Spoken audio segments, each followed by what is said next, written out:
Et bien bienvenue dans cette nouvelle vidéo, j'espère que tu vas bien et aujourd'hui on va faire des logos. On va en faire 3 et dans les 3 on va voir qu'on peut faire une technique différente. C'est-à-dire qu'avec un on va utiliser l'outil plume, l'autre le Pathfinder et le troisième, c'est un nom que je m'en souviens plus, le Golden Ratio, voilà. Donc bien sûr pour faire les logos je t'invite soit à prendre des notes, soit à faire en même temps ou soit à la regarder plusieurs fois pour comprendre un peu comment ça fonctionne. Bien sûr les logos on va les faire sur Illustrator, c'est du vectoriel, donc on y va, c'est parti.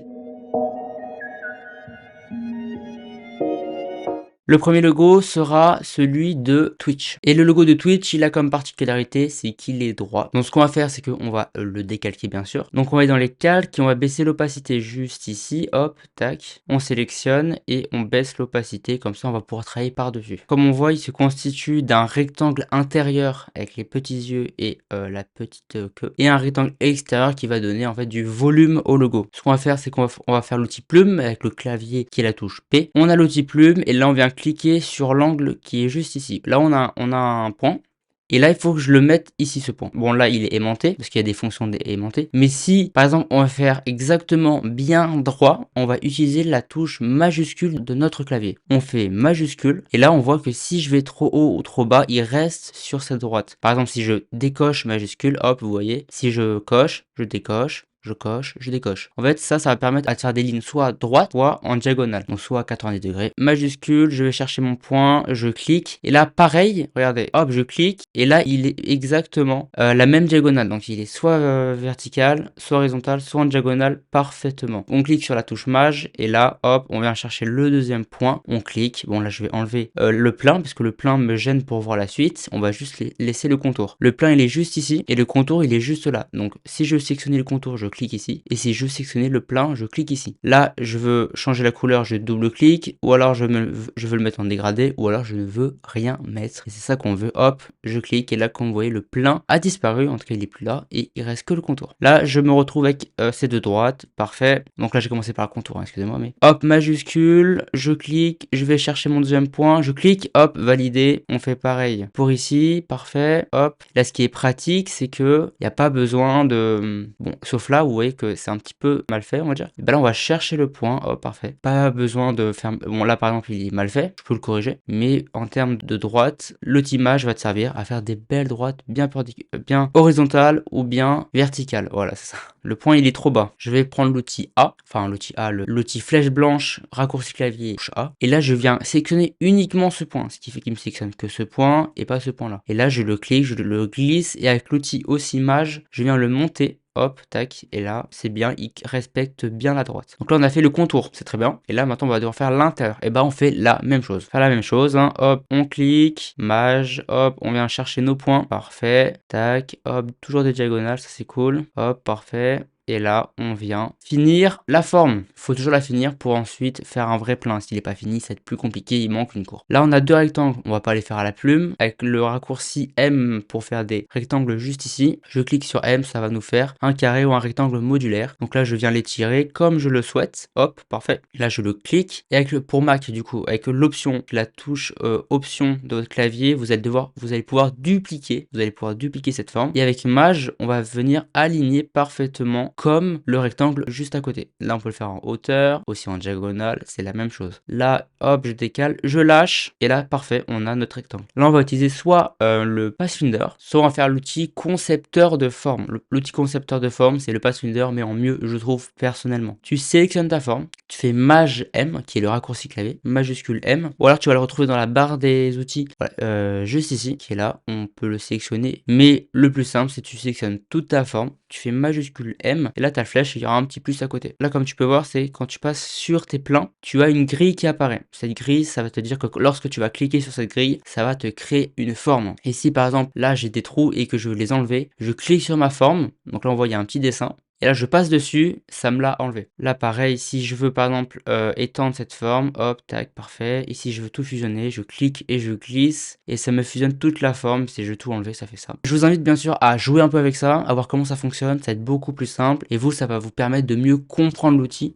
et de mieux pouvoir l'utiliser par la suite. Ce qu'on va faire, c'est qu'on a juste besoin de plein. Donc on va cliquer, hop, là on clique, et ça va nous créer des volumes, des pleins bien sûr. Là, quand je sélectionne, hop, ouais, là ça m'a fait un contour alors que c'était deux traits différents. Enfin, ça m'a fait des contours, ça m'a fait des pleins, pareil pour là. Là, je sélectionne, je vais le mettre en blanc, donc dans nuancier, je viens chercher ma couleur blanche, hop, elle est en blanc. Par contre, est-ce qu'il y a un contour? Il y a un contour, on va venir le supprimer, parfait. J'ai juste un plein, comme vous voyez, blanc. Là aussi, on a juste du blanc, hop, on clique. Ah oui, avec l'outil I, ça va nous faire l'outil pipette, on le retrouve juste à gauche ici. Et lorsqu'on sélectionne une forme et qu'on clique I du raccourci clavier et on clique sur une autre couleur, hop, ça va nous prendre la couleur et ça va nous la mettre sur l'objet qu'on souhaite. Hop, tac. Et là, ma dernière forme qui est juste ici, c'était violet. Hop, je fais I, parfait, ça vient nous prendre la forme. Donc là, vous voyez rien, mais lorsque je sélectionne le logo et que je le décale, on a, donc là il est en blanc un peu cassé, comme ça nous permet de mieux voir le fond. Mais là on a nos trois éléments, on a les yeux, on a le visage et on a le relief. Voilà, donc les logos c'est souvent fait à la plume, à la main, avec des courbes, des droites, des diagonales. Donc ça c'était vraiment très simple. On va passer à la suite, on va faire celui des JO. Donc le logo des Jeux Olympiques, c'est celui-ci, je pense que vous connaissez, ça arrive bientôt, les Jeux 2024. Et là, comme vous pouvez voir, le trait bleu passe au-dessus du trait jaune, et là, il passe en dessous du trait jaune. Pareil pour là, on a du dessous, dessus, dessus, dessous. C'est très compliqué, mais lorsqu'on ne connaît pas le Pathfinder ou on ne connaît pas un autre outil qui est tout nouveau, ça risque d'être très compliqué. Donc là, rien de plus simple, avec le raccourci clavier L pour faire une ellipse, ou alors on reste appuyé là et on vient chercher notre outil ellipse. On fait L, donc là, oh, le rond il est trop modulaire. Avec espace, je peux le déplacer. Avec mage, je peux l'agrandir. Mais avec mage option, je peux l'agrandir sur son centre. Donc imaginons que je le crée là, option mage, hop, juste au centre. Et après, je clique sur l'outil espace. Et là, je peux déplacer ma forme. Alors là, ton poignet est pété quand tu fais ça, hein. Parce qu'il faut appuyer sur le mage, l'option et l'espace. C'est une vraie galère. Mais tu vois, tu vas vite y faire. Ça rime. Donc là, on veut juste les contours. Raccourci clavier, majuscule X va permettre de t'inverser les contours et les pleins. Majuscule X, parfait. Voilà, on a l'outil qui, enfin, l'outil, le petit icône qui est juste là. Mais un raccourci clavier, ça va beaucoup plus vite et c'est nettement meilleur. Là, je vais prendre la couleur bleue. Enfin, là, donc on va prendre jaune comme ça. Il y aura un petit contraste et je vais voir ce que je vais pouvoir faire. Majuscule X, parfait. Là, j'essaie de me caler au centre du cercle. Et là, je vais augmenter l'épaisseur de mon cercle. Hop, je l'augmente jusqu'à arriver à l'épaisseur du cercle original. Là, parfait. Là, je vais, hop, avec option, clic option, je viens dupliquer ma forme. Je clique option, je viens dupliquer ma forme. Je clique option, je viens dupliquer ma forme. Et le dernier, je clique option, je viens dupliquer ma forme. Je fais ça vite fait parce que le plus important, c'est pas la disposition, mais ça va être la technique, comment on va l'utiliser. Là, je vais baisser ma forme, hop. Je vais prendre les couleurs. Donc là, on a la couleur noire. Hop, on va le mettre en 13. Et là, on termine par la couleur bleue. Donc là, nos cercles, ils sont bien. Alors, il y a deux techniques. Moi, la première technique que j'ai apprise, ça a bien sûr été avec le Pathfinder. On vient sélectionner nos formes. On va faire objet, décomposer. On fait OK. Et là, on voit que c'est plus des tracés, mais ce sont des formes. Là, maintenant, comme on peut voir, hop, là, le bleu va au-dessus du jaune. Et là, il reste en dessous. Donc, on sélectionne, pardon, hop, majuscule M. Et là, comme on peut voir, le bleu, la majuscule M, du coup, c'est le concepteur de forme. On fait clic, on glisse, hop, on a le bleu qui a détruit le jaune et qui est passé par-dessus. On fait I, alors on sélectionne bien sûr que celle-là. Et là, hop, là, une illusion d'optique, c'est vraiment une illusion, hein. Le bleu passe au-dessus du jaune alors qu'il est juste coupé exactement là. Là, on va faire pareil, hop, on va utiliser le noir et le jaune. On sélectionne, majuscule M, tac, hop, donc là il est bleu, donc on le veut noir, hein. Hop, on sélectionne. Mince, pardon. Hop. Ensuite, là, on a des contours. Donc, si on ne veut pas vectoriser l'objet, et bah c'est très simple. On va sélectionner nos deux formes, faire objet, et là, on va aller dans enlacement et on va faire créer. Ce qui fait que là, on a un petit outil lasso.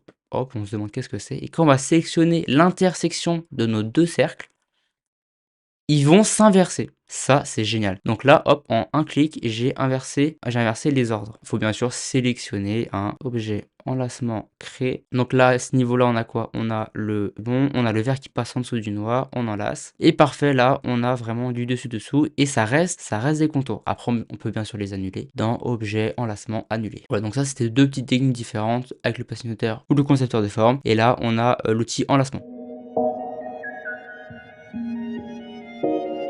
Le dernier, c'est le logo de Twitter. Le logo de Twitter, si vous ne savez pas, le logo de Twitter a été fait par du Golden Ratio. Le Golden Ratio, ça, ce sont des cercles qui viennent du nombre d'or et ça permet de faire un logo parfait. En tout cas, ce logo est constitué d'uniquement de cercles. Allez sur internet, vous tapez par exemple sur Pinterest ou Google Golden Ratio et vous allez voir des logos avec plein de ronds qui sont par-dessus. Et en fait, c'est exactement ça, c'est un logo fait à partir de ronds. Je vous invite à aller faire un petit jeu, hein, c'est aller regarder les logos et vous vous dites, tiens, ça, est-ce que c'est un Golden Ratio? Ça, est-ce que c'est un Golden Ratio? Ça va permettre de préparer votre œil à la critique ou à l'observation. Là, on voit qu'on a une belle courbe, ça sera un grand rond, l'appareil, le crâne, le bec et les ailes. L'outil L va nous être utile, bien sûr. Et là, hop, on étend. Donc là, je vais bien sûr baisser le contour parce que sinon... Et là, hop, je viens faire mon cercle. Donc c'est là où l'outil déplacement est pas mal. Hop, parfait. Tac, là, j'ai un premier cercle. Ensuite, pareil, L, on va faire le corps. Là, je vois qu'il est un peu trop grand. Voilà, on y va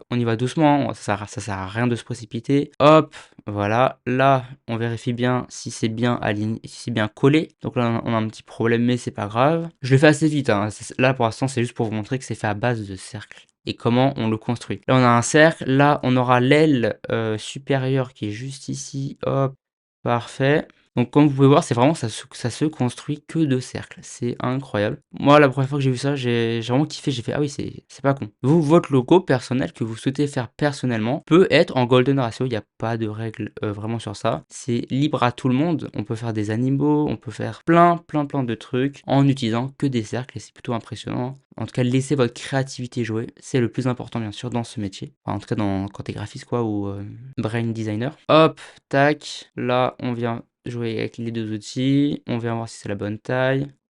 Hop, voilà. On y va plus ou moins. Enfin, là, j'y vais plus ou moins, mais faut que j'aille vite. Mais quand tu fais un logo, faut bien surprendre son temps. C'est super important, hein. Là, comme on peut voir... Ah, il manque le bec. Bon, c'est pas, on fera pas le bec. Mais comme vous pouvez voir, hop, l'aile, c'est un cercle. Là aussi, tac, tac, tac. Et bien sûr, pour tout fusionner, on va tout sélectionner. Majuscule M, et là, on voit qu'on va pouvoir fusionner nos formes. Hop, en un seul coup, on a fusionné toutes nos formes. Et avec le petit option, regardez, hop, la souris elle change de plus ou moins. On vient soustraire des formes. Voilà. Là, on ajoute et là, on soustrait. Voilà, donc là, on vient tout enlever pour faire bien au propre. On regarde qu'il n'y a pas de problème. Et là, si je décale ma forme juste ici, avec l'outil I, paf, on a pratiquement, sans le bec, hein, le même logo. Hop. Donc c'est la technique du Golden Ratio. Ça va te permettre à faire des logos parfaitement jolis, esthétiques à l'œil. Bien sûr, il faut bien gérer, mais ça reste une très bonne technique, en tout cas pour faire des logos. Bien sûr, libre à vous de faire comme vous le souhaitez, hein. Soit tu fais avec des cercles, soit tu fais avec des droits, soit comme le logo de Twitch, tu fais que du géométrique. C'est comme tu souhaites, il y a différents types de logos, mais ça, je pense qu'on verra dans une vidéo dédiée à ça. En tout cas, j'espère que cette vidéo, elle a pu t'aider, que tu as pu comprendre plus ou moins comment ça fonctionnait l'outil Plume notamment, mais pour faire des logos. On fera bien sûr d'autres exercices sur des logos plus compliqués, mais en tout cas, là, c'est la base. Je t'invite bien sûr à t'entraîner à faire ces logos ou à d'autres qui sont dans le même type, hein, ni trop compliqué, ni trop facile. En tout cas, ne commencez pas avec des dégradés si vous voulez débuter. Faites d'abord avec des aplats. Des aplats, c'est ça. C'est une forme avec une seule couleur. C'est plus simple, voilà. Donc, vraiment, amusez-vous à recopier des petits logos, à les faire à la plume. Ça va vous aider à l'œil, à la main et à la mémoire. Ça va vous aider à mieux comprendre comment on fait un logo, ou en tout cas, comment ça se construit. J'espère que la vidéo, elle t'a plu. J'espère que tu as pu comprendre. Bien sûr, si tu as la moindre question, je t'invite à les mettre en commentaire. J'y répondrai avec plaisir. Ou alors, viens me suivre sur les réseaux sociaux où je suis aussi disponible. Tu peux aller venir me DM et me poser toutes les questions que tu souhaites en rapport avec le graphisme. N'hésite pas à t'abonner à la chaîne YouTube, à mettre la petite cloche, à mettre un petit j'aime. Ça pourra me soutenir et comme ça, tu pourrais rater aucune nouvelle vidéo. Je vous remercie d'avoir regardé la vidéo jusqu'au bout. Et bien sûr, et comme d'habitude, on se retrouve dans une prochaine vidéo.